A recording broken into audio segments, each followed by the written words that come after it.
Hello, my mathematicians. This is Miss Foster with Math in Focus, 4th grade, Chapter 6, Lesson 2, Subtracting Fractions. This is very similar to adding fractions. We're just changing the operation, but pretty much it will work the same. So you'll have problems in this lesson like Leo ate 1/2 of the pizza, Miranda ate 3/8 of the same pizza. The question is, how much more did Leo have? And that's a difference, which is what we call the answer to a subtraction problem. So I've got 1/2 minus 3/8, and just like with addition, there's no mathematical way to do this because we've got pieces that are different sizes. Here's a 1/2, here's some 8ths. They're not the same. I've got to get them to be the same, and I can do that by thinking about what common multiples and common factors all of these numbers have in common. Number 8 is a multiple of 2, so I'm going to go with a common denominator of 8. And once again, we are super lucky because 3/8 is already an 8ths, so we can put that right here. And I'll go ahead and build that also with my bar models. Now, since I'm going to use 8ths as my common pieces size, I've got to use equivalent fractions to change 1/2 into 8ths. And once again, I'm going to multiply it by a version of 1. In this case, 4/4, because 2 times 4 equals 8, and that's the size pieces I need to have. To find out how many of those pieces fit into 1/2, 1 times 4 equals 4. And so now I can see right here, let me move it around for you in just a moment, that 4 of these 8ths is equal to 1/2. So I'm changing the 1/2 into 4/8, and then I'm going to take away 3 of them.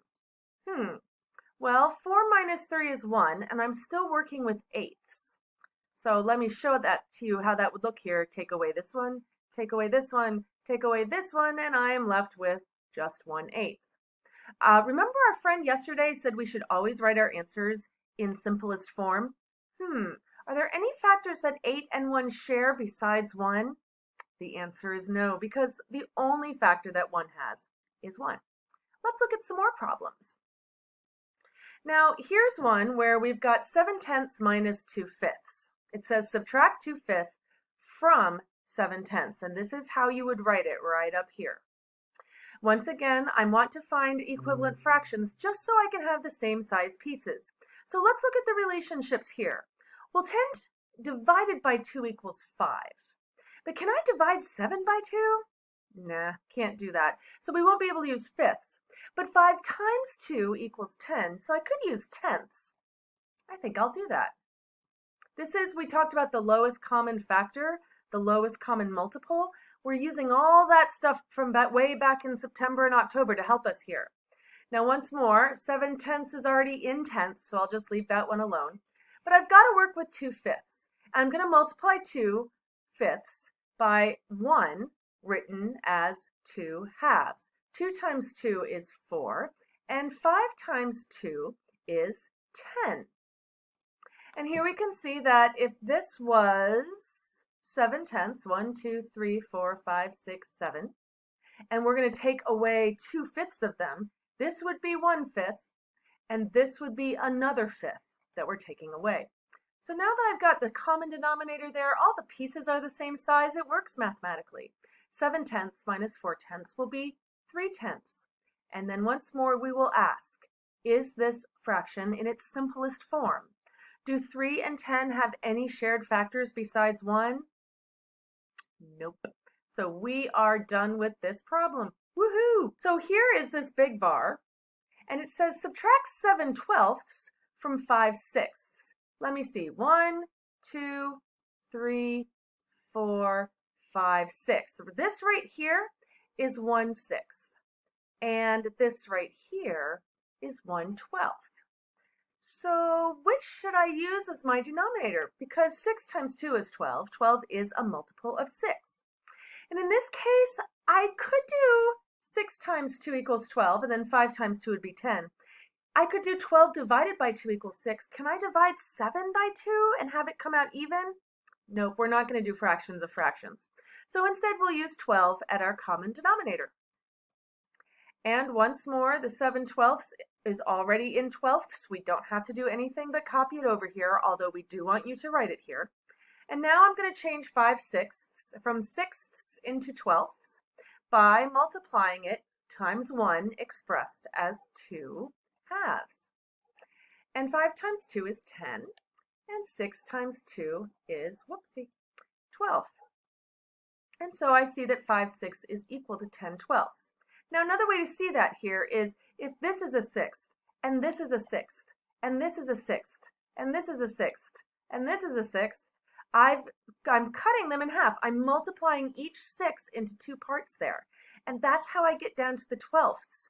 But I don't just do it with the orange stuff that is represented by the numerators up here. I've got to do it with the whole thing as well, because I have to have all the same size pieces.